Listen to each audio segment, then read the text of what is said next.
Hello students, आप सभी का स्वागत है ऑनलाइन क्लासेज के अंतर्गत। हम पढ़ रहे थे प्रथम अध्याय भारत का वैभवपूर्ण अतीत, और जिसके हमारे अब तक यानी कि भाग 22 है वो पूरे हो चुके हैं। आज हम पढ़ेंगे भाग 23 और जिसके अंदर एक बिल्कुल नया कंटेंट यानी कि नया टॉपिक स्टार्ट करने जा रहे हैं। वो है आपका वैदिक काल, वैदिक एज। जी हाँ, अब तक अपन ने यानी कि जो आपका प्रथम अध्याय था भारत का वैभवपूर्ण अतीत, उसके यानी कि 3 कंटेंट है वो पूरे कर चुके हैं अपन। जिसके अंदर अपन ने सिंधु सतलज सभ्यता पढ़ा, उससे पहले अपन ने वहाँ पर जो पूरा पाषाण काल था वो पढ़ा, उससे पहले अपन ने साहित्यिक एवं पुरातात्विक स्रोत पढ़े।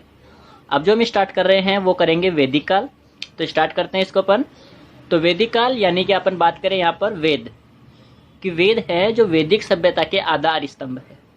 ये जो वैदिक सभ्यता थी उसका जो आधार स्तंभ है वो क्या है, आपके वेद है।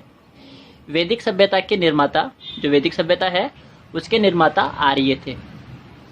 वेद वैदिक सभ्यता के आधार स्तंभ है और वैदिक सभ्यता के निर्माता आर्य थे। आर्य का शाब्दिक अर्थ होता है श्रेष्ठ या उत्तम।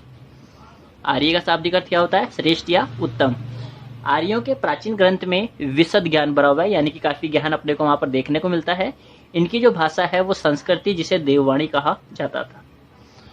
आर्यों का जो प्राचीन ग्रंथ है उसमें विशद ज्ञान भरा हुआ है। इनकी जो भाषा है वो कैसी थी, संस्कृत थी, और जिसे क्या कहा जाता था, आपके देववाणी कहा जाता है। कतिपय पश्चिमी विद्वानों ने आर्यों को बाह्य आक्रमणकारी बताया है। कुछ विद्वान है पश्चिमी विद्वान, वो क्या कहते हैं कि आर्य हैं वो भारत के नहीं थे, बल्कि बाहर से आने वाले आक्रमणकारी थे। ये बाहर से आए हैं और उन्होंने भारत में आके कब्जा किया था। आर्यों ने भारत भूमि की प्रशंसा की तथा नदियों को देवी माँ कहा है। आर्य है, आर्यों ने भारत भूमि की काफी प्रशंसा की है तथा नदियों को देवी माँ के रूप में उन्होंने स्वीकार किया है। देवी माँ उन्होंने कहा है। सिंधु सरस्वती व वैदिक सभ्यता दोनों का भौगोलिक क्षेत्र सप्त सिंधु प्रदेश था। ये जो हमारे सिंधु सरस्वती व वैदिक सभ्यता है, दोनों का जो भौगोलिक क्षेत्र है वो कौन सा है, आपका सप्त सिंधु प्रदेश था। तो ये भी आपको ध्यान रखना है कि सिंधु सरस्वती व वैदिक सभ्यता, इनका जो भौगोलिक क्षेत्र था वो कौन सा था, आपका सप्त सिंधु प्रदेश था। ऋग्वेद के नदी सूक्त में 21 नदियों का हमें उल्लेख मिलता है, जिसमें पूर्व के अंदर गंगा तो पश्चिम में कुंभा, जो यानी कि काबुल में स्थित है, नदी शामिल थी। ऋग्वेद में कि जो नदी सूक्त है, कौन सा सूक्त, नदी सूक्त है। वो और भी काफी सूक्त है, उन सूक्तों को अपन आगे पढ़ेंगे कौन कौन से सूक्त है। लेकिन ऋग्वेद के अंदर जो सूक्त दिया हुआ आपका कौन सा, नदी सूक्त। नदी सूक्त में 21 नदियों का उल्लेख अपने को देखने को मिलता है, जिनमें पूर्व में गंगा व पश्चिम में कुंभा नदी शामिल। अब बात करें अपन इसी वैदिक काल की, यानी वैदिक सभ्यता है, उसकी भाषा है, उसकी जो साहित्यिक समृद्धता है, ये कैसे क्या था। तो भाषा अपन ने देखा यानी संस्कृत भाषा थी। फिर देखते हैं इसको कि संसार के प्राचीनतम वेद, संसार के यानी कि पूरे वर्ल्ड में जो सबसे प्राचीनतम यानी कि ग्रंथ है तो वो कौन से हैं, वेद है। वेद कौन सी भाषा में लिखे गए हैं, तो वेद संस्कृत भाषा में लिखे गए हैं। लिपि का विकास है वो ब्राह्मी लिपि के रूप में हुआ है, यानी कि जो आपके भाषा है, भाषा तो कौन सी है, संस्कृत भाषा है, और उसमें जो लिपि है यानी कि आपके वो कौन सी लिपि का इस्तेमाल किया गया, तो वो किया गया आपके ब्राह्मी लिपि का। इसकी प्रशंसा है वो यानी कि एक तरह से आपके इतिहासकार है मैकडोनाल्ड ने अपनी पुस्तक के अंदर यानी कि एक तरह से इसकी प्रशंसा की है, इसकी चर्चा की है। तो जो मैकडोनाल्ड है उसकी पुस्तक है history of Sanskrit literature, Sanskrit साहित्य का इतिहास, जो यानी कि पुस्तक किसने लिखी है, मैकडोनाल्ड ने। वहीं वेदों को अपौरुषीय कहा गया है। वेदों को क्या कहा गया है, अपौरुषीय कहा गया है, यानी कि ये मानव की कृति नहीं है, मानव ने इनको नहीं बनाया। हमारे ऋषियों ने, यानी कि जो आपके वेद है, वेद यानी कि कहा जाता है कि देवताओं की रचना है, देवताओं के द्वारा यानी कि एक तरह से इनका निर्माण किया गया है।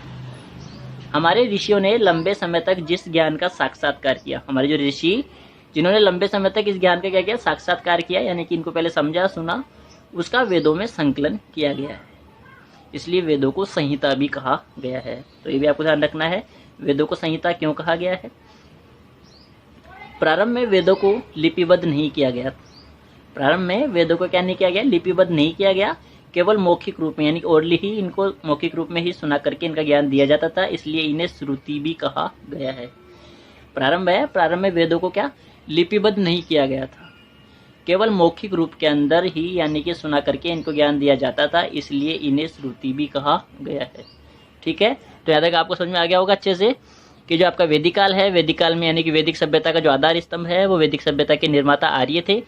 आर्य का शाब्दिक अर्थ श्रेष्ठ या उत्तम होता है। आर्यों के प्राचीन ग्रंथ में विशद ज्ञान भरा हुआ है। इनकी भाषा संस्कृत थी, जिसे देववाणी कहा जाता है।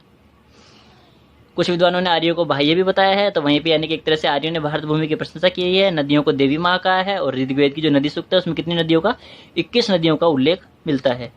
वही सिंधु और सरस्वती वैदिक सभ्यता दोनों का जो भौगोलिक क्षेत्र है वो सप्त सिंधु प्रदेश कहलाता था।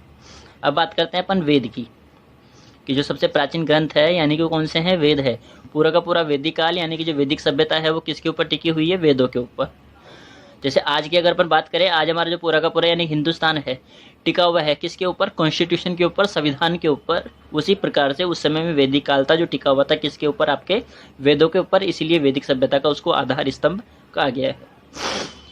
वेद 4 है। प्रत्येक वेद की संहिता से संबंधित ब्राह्मण, आरण्यक व उपनिषद है। वेद कितने हैं, 4 है। प्रत्येक वेद की क्या है, संहिता है, और संहिता से संबंधित ब्राह्मण ग्रंथ है, आरण्यक व उपनिषद है।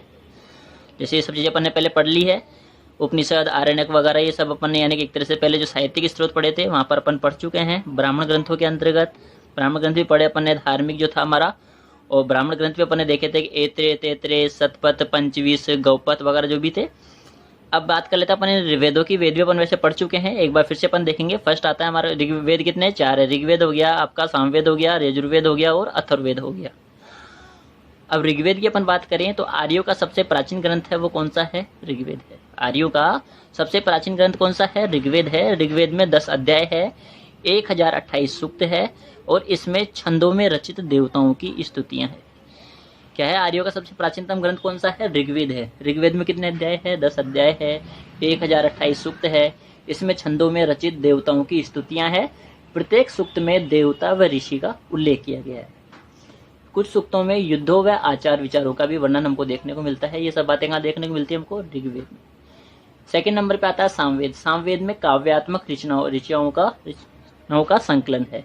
कैसी रचनाओं का, काव्यात्मक रचनाओं का, यानी कि एक तरह से इसके अंतर्गत आपको 1801 यानी कि 1801 मंत्रों में से केवल 75 मंत्र ही नए हैं, बाकी शेष तो कहाँ से लिए गए हैं, ऋग्वेद से कॉपी किए गए हैं। ये मंत्र यज्ञ के समय देवताओं की स्तुति के अंदर गाए जाते हैं। नेक्स्ट यजुर्वेद। यजुर्वेद यज्ञ, कर्मकांड, अनुष्ठान पद्धतियों का संग्रह है जो वो किसमें किया गया, यजुर्वेद में किया गया है। इसमें 40 अध्याय है, एवं यजुर्वेद के 2 भाग है, शुक्ल एवं कृष्ण। जैसे अपने महीने के अंदर 2 पक्ष होते हैं ना, आपका शुक्ल पक्ष होता है और कृष्ण पक्ष होता है, उसी प्रकार से यजुर्वेद को भी 2 भागों में बांटा गया है। लास्ट हमारा आता है अथर्ववेद। ये अंतिम वेद है। वेद कितने टोटल, 4 है, और जो अंतिम वेद है वो कौन सा है, अथर्ववेद है। इसमें 20 तो अध्याय है यानी कि 20 मंडल है, 731 सूक्त है, और 6000 मंत्र इसके अंतर्गत बताए गए हैं। इसके बारे में कहा जाता है कि अथर्ववेद की रचना है वो अथर्व ऋषि द्वारा की गई थी। यानी कि जो शुरू के अंदर अपन ने कहा नहीं, यहाँ पे अपन ने क्या कहा, वेदों को अपरुष्य कहा गया है। तो फिर आप कहोगे सर ये पुरुष कहाँ से आ गया फिर इसमें ऋषि, तो वेदों को अपरुष्य कहा गया है, लेकिन प्रारंभिक रूप के अंदर अपने को जो वेद मिलते हैं वो 3 ही वेद मिलते थे, ऋग्वेद, सामवेद और यजुर्वेद। अथर्ववेद जो वेद है इसकी रचना बहुत बाद में की गई थी, इसीलिए यानी कि इसकी रचना है वो ऋषियों के द्वारा की गई है, और अथर्ववेद की रचना है वो की अथर्वा ऋषि द्वारा की गई थी। अथर्ववेद की रचना है वो किसके द्वारा की गई है, अथर्वा ऋषि द्वारा की गई है। अथर्ववेद का जो अंतिम अध्याय है वो है ईशोपनिषद। अथर्ववेद का अंतिम अध्याय है वो कौन सा है आपका, ईशोपनिषद है, जिसका विषय आध्यात्मिक चिंतन है। बाकी इसके कौन कौन से विषय वो सब अपने पढ़ लिए थे, इसके अंदर जादू टोने, चिकित्सा, विज्ञान, ये सभी चीजें आती है, लेकिन इसका अंतिम अध्याय अपन देखेंगे ईशोपनिषद है, और जिसका विषय क्या है आपका, आध्यात्मिक चिंतन है।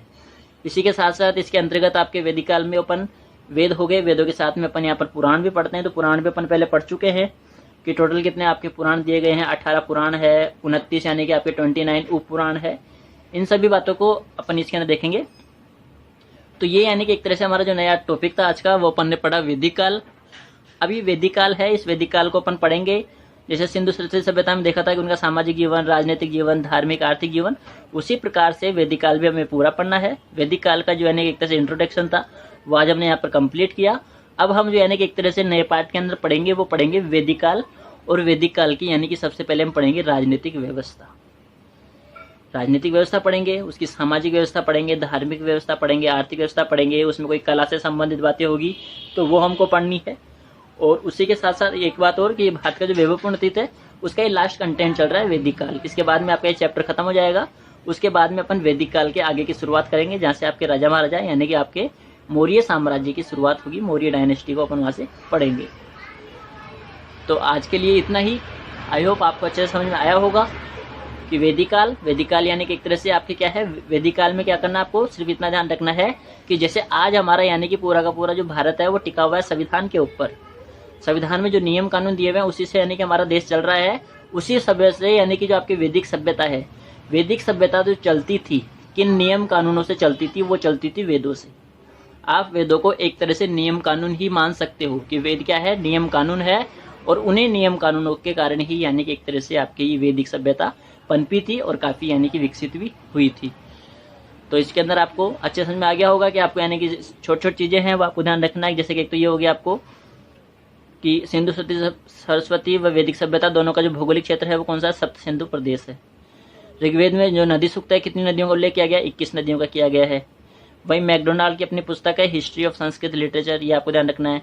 वेदों को क्या कहा गया है, अपौरुषेय कहा गया है।